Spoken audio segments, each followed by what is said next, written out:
Hello, everybody, and welcome to the first edition of the Brune Basketball Podcast on the Bengal Tiger On3 podcast, I guess, network, if you want to call it. Trying this out. Just going to get on here, talk basketball every now and then. Figure it fills the gaps for some of our basketball people. I'm going to try to do it right after games as much as possible, so that way it's instant for y'all to listen to in the morning or the night, whenever y'all want to listen to it. I told myself if LSU lost to Arkansas, I would do it after the women's game, right? So I said if they lose to Arkansas and then the women's game, which I'm really excited for, that's tomorrow on Thursday. Well, I'm recording this at 12:15 a.m. So I guess today at 6 p.m. at Arkansas, it's gonna be a really, really fun game there. I'm looking forward to that a lot. But the men went out and got the job done at home in the PMAC against Arkansas, 60-57. For those watching on YouTube, I got the stats up right in front of me or on the screen for y'all as well. And wow, didn't see that one coming. I mean, what more can you say? A 60-57 win over a number 9 team in the country, and albeit Arkansas was without, Trevon Brazil's out for the year. Nick Smith is out for an indefinite amount of time.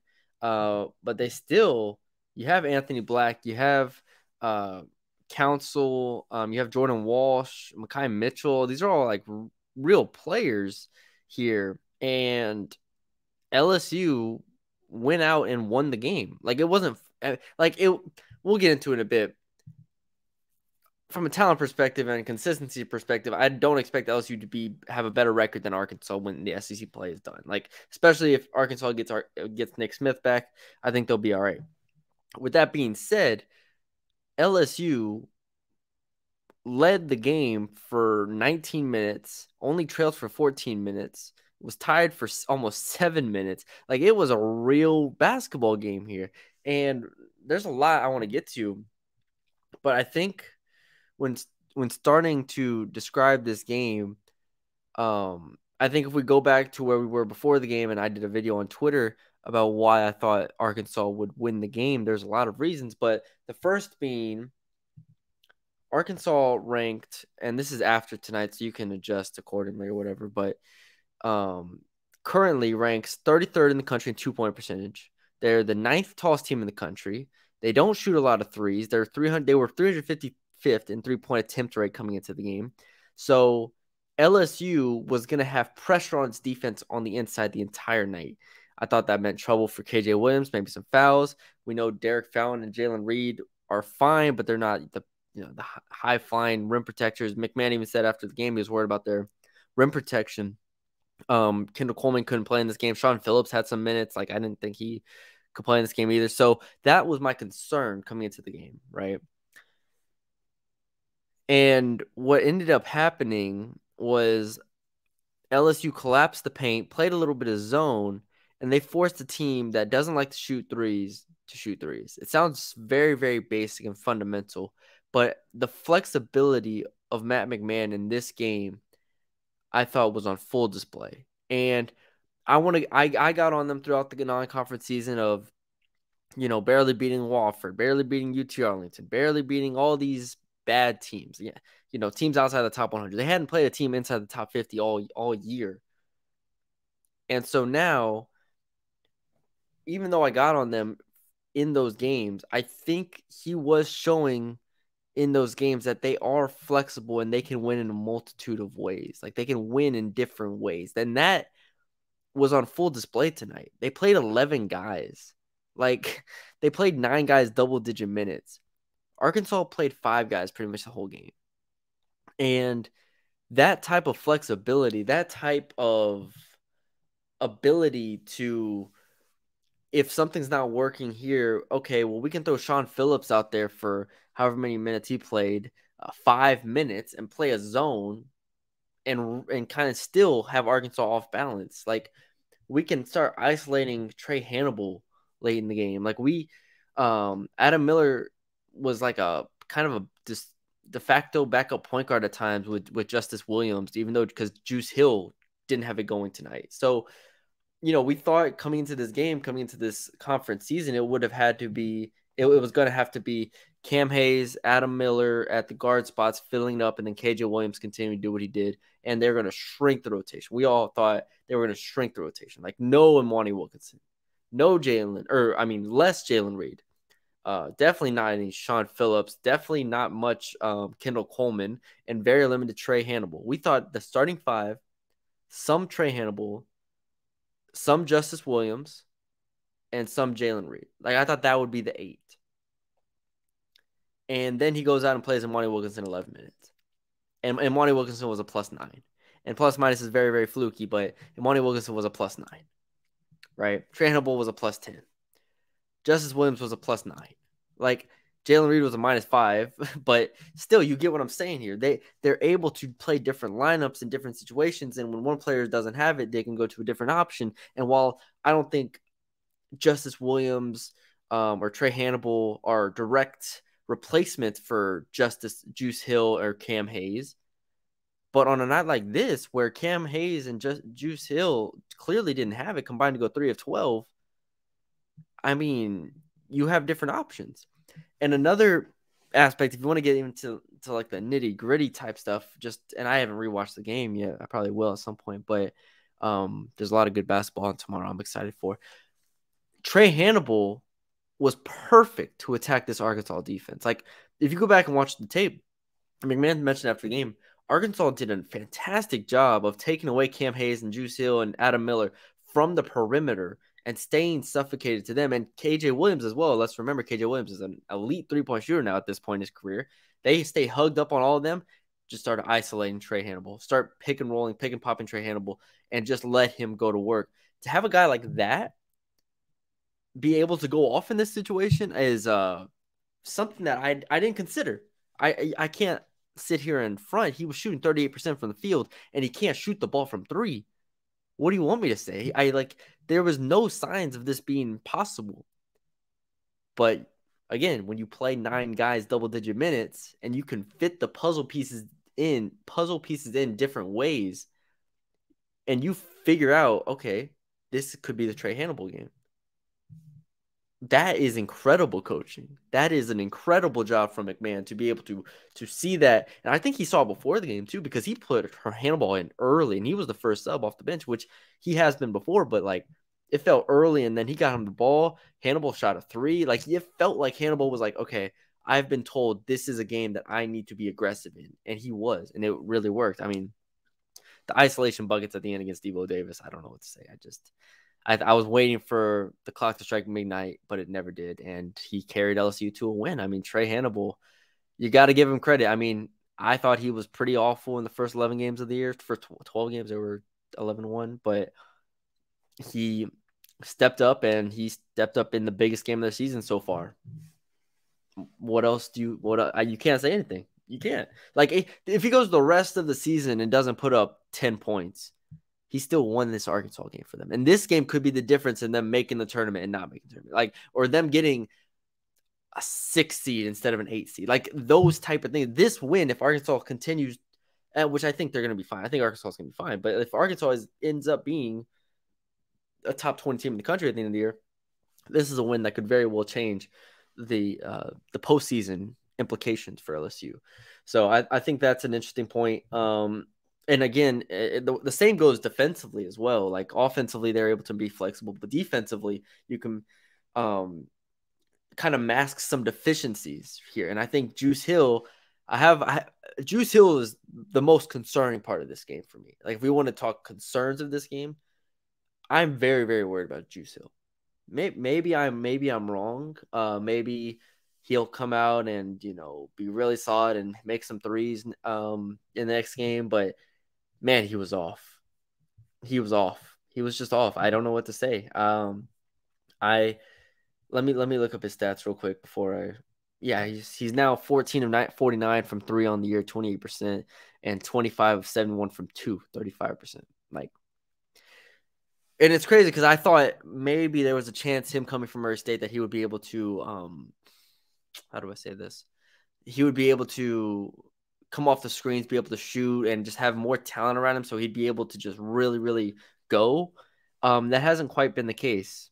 It hasn't quite been the case. He has a pretty high assist rate, which I'm happy about, and he has a low turnover rate. But at the end of the day, you need guys that can put the ball in the basket on this team. And Juice Hill has not been able to do that at all. And he looked really overwhelmed by the size and length of Anthony Black and Arkansas's defense. I mean, I talked to myself during games. I was like, how many passes did he have that were deflected? Right? Like constantly just trying to ball fake and get around or throw it over the top, just deflect. Even if they weren't steals, it just threw the timing off of everything. And so that's why when Justice Williams got in the game and he can get to the rim and finish, and he can make the entry pass to Derek Fountain where he turns around and gets fouled. Like those situations are huge. So I wouldn't be surprised if we saw more Justice Williams moving forward. Not saying he's going to start over Justice Hill, but Williams, I think, in the long term, especially in closing lineups against bigger teams like Arkansas, I think that's where we'll start to see Justice Williams a little bit more there. But, move on from that. Overall, there's really no other talking points here. I think Derek Fallon was fine, 14 and 10. You'll never see me, just as a disclaimer, as a guy who gets overly excited about rebounds as far as statistically goes. Offensive rebounds, I am, though. Offensive rebounds, defensive rebounds. It's more of a team thing, box outs work differently with different teams where guards are more interactive or involved, rather. Some teams just have their fives box out and let the twos and the threes go get it. Regardless, he had 4 offensive rebounds, and that's huge. It's a team in LSU that I was worried about coming into the conference play. I was worried about them against size, and I still kind of am. I didn't think it was completely quelled, but KJ is really, really freaking tough. Derek Fountain's really, really tough. After that, I don't know what they do because I don't think Jalen Reed is quite ready. Kendall Coleman's definitely not ready. Sean Phillips, I don't really want there, but so that it is a concern, the front court depth, but you have those two at the to start, and I'm happy with that. So, yeah, we'll see how that goes. Anything else from the game before we move on to big picture? I don't want to keep this too long. Keep it about 20 minutes and just kind of keep it moving. But yeah, great game. Adam Miller again, 2 of 9, not the best. His explosiveness is clearly limited from the injury. Like I saw him in practice before last year, and I just think it's a different player, and it's going to take some time for him to. It's going to take some time for him to adjust to not being as explosive as he has been his entire life. Now, I think he can adjust, and I think he's a good enough basketball player to get there. But you see him, there was a shot where he drove in the lane, and he was like, I can't get to the rim, and I can't create contact because I can't get the bump to where I can get the shot off. So he did like a little fading runner, and it missed. And I was like, it's adjusting. Figuring out which shots are going to work where is going to be a real challenge for him. This really the entire season. That's why him making those threes early on was huge, and I think that's going to continue to be big. He has to shoot the ball well from 3. Okay, let me pull up the SEC schedule real quick because that's the last thing we're going to hit on here. SEC basketball scoreboard. Here we go. We're in an interesting situation here with the SEC. I think everybody realizes that now. I think everybody realized that going in. Alabama beats Mississippi State on the road. That's the only game I didn't get any eyes on. I saw a little bit of Missouri beating Kentucky, saw a little bit of Auburn beating Florida, saw a little bit of Tennessee beating Mississippi, Ole Miss rather, and LSU beating Arkansas, obviously. I did not see Alabama and Mississippi State, so good for them. The hierarchy might even be more open than I thought. Like that's really what I want to say, and that's the punchline right there. It might be a more open SEC than even I thought, and I thought it was going to be pretty freaking open after the top 4. Like I thought you had your top 4 in Alabama, Arkansas, Kentucky, and Tennessee. Those were the 4. I thought Mississippi State and Auburn had questions. I thought they could be good, but I didn't know. But you had your 4. I don't think Kentucky should be in that 4 top group anymore. I think if Arkansas gets Nick Smith back, I think they're still in that top group. Like I think it's Alabama, Tennessee, probably Arkansas, and then everybody else is just fair game. That is an interesting freaking point. Because now we look at LSU, and if you look at LSU's schedule, we have to look at this team a little bit differently, right? Just a little bit differently. They got Kentucky up next on the road. I'm still gonna think Kentucky wins that game. Like, Kentucky lost on the road to Missouri. Missouri, that's a really, really hot team, a really good team. I like Missouri a lot. But I think, and that's another thing, for those who maybe aren't, I don't know, haven't watched a ton of college basketball in their lives or whatever, just trying to get caught up on what happens in college basketball or why these teams are winning or not winning on the road. It's hard to win on the road in college basketball. It's just really hard, especially early on when teams haven't been exposed to it. Like now in conference play, it's gonna be really freaking hard. And LSU has not played a true road game to this point. Neither had Arkansas. I don't think Arkansas played a true road game. The PMAC showed out and made an incredible difference in that game. That's gonna be the case when LSU goes to Kentucky. Don't be shocked if that Kentucky game looks like Auburn last year. Remember Auburn last year when LSU hadn't played a real road game, I don't think, in the non-conference, and then all of a sudden showed up at Auburn and got thumped? That's what it could look like. And Kentucky coming off a loss, blah, blah, blah, blah, blah. So I'm just saying, prepare for that. Regardless, we look at the rest of the schedule. It's like A&M, Florida, Bama, Auburn, Tennessee, Arkansas, not Tech, Missouri, Bama, Mississippi State, A&M, Georgia, South Carolina, Vanderbilt, Ole Miss, Missouri, Florida. Like, if this team can just get a little bit better offensively, a little bit more consistent, it could be a team that reaches 500 in conference. And I don't have to tell you how impressive that would be, considering the situation they were in back in April, where every single player was in the transfer portal, where he didn't have a team, where they're piecing together this team, where they had 3 guys from Murray State come in, 3 returners, and the rest transfers and freshmen. And none of the freshmen can play right now. Like, think about that. Every other team in the country that's a top 50 program, probably, I'm just spitballing right now, but every other team in the top 50, if I had to guess, and LSU still in KenPom not in the top 50, they're 76 still. But whatever, you get what I'm saying.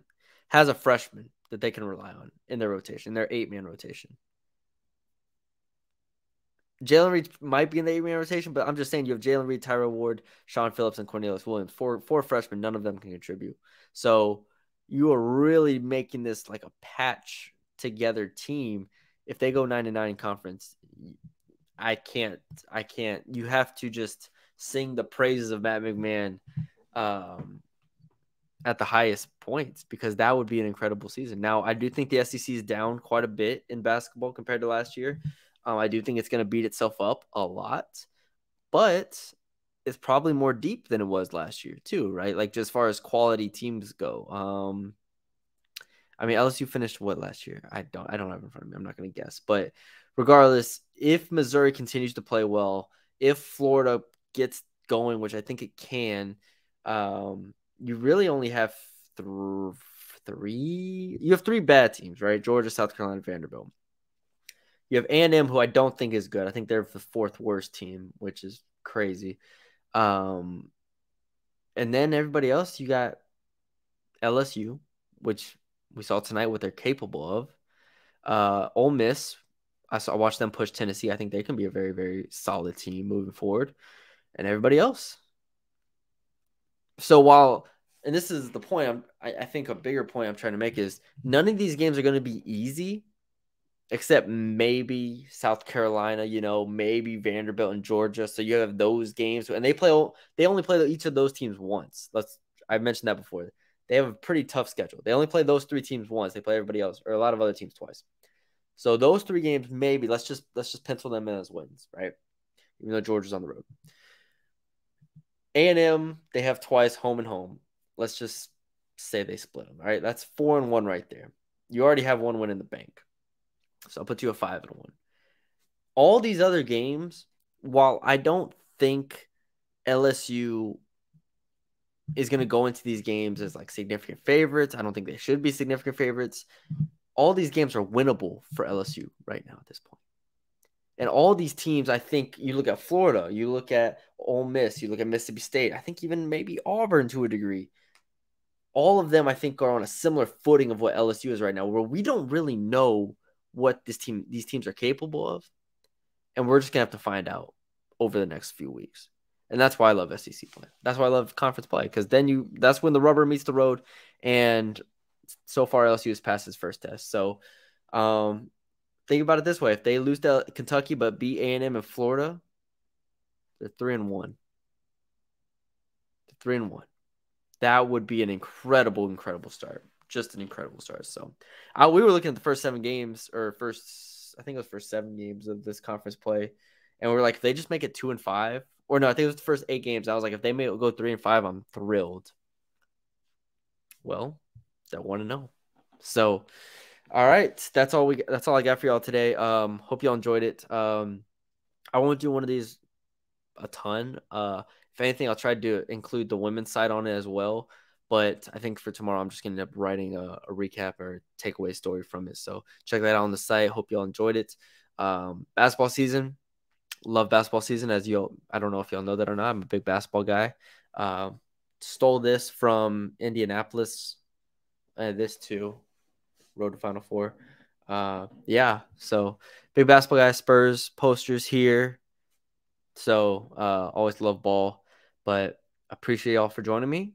We will talk to y'all later. I'll get this up on the podcast side as well, so check that out. Leave us a 5-star rating and review for wherever you're listening. Subscribe to the channel if you haven't already. It is almost 1 o'clock, so that's why my eyes are red. I gotta take my contacts out. Wow. Whew. All right. Thanks for joining me. I'll talk to y'all later.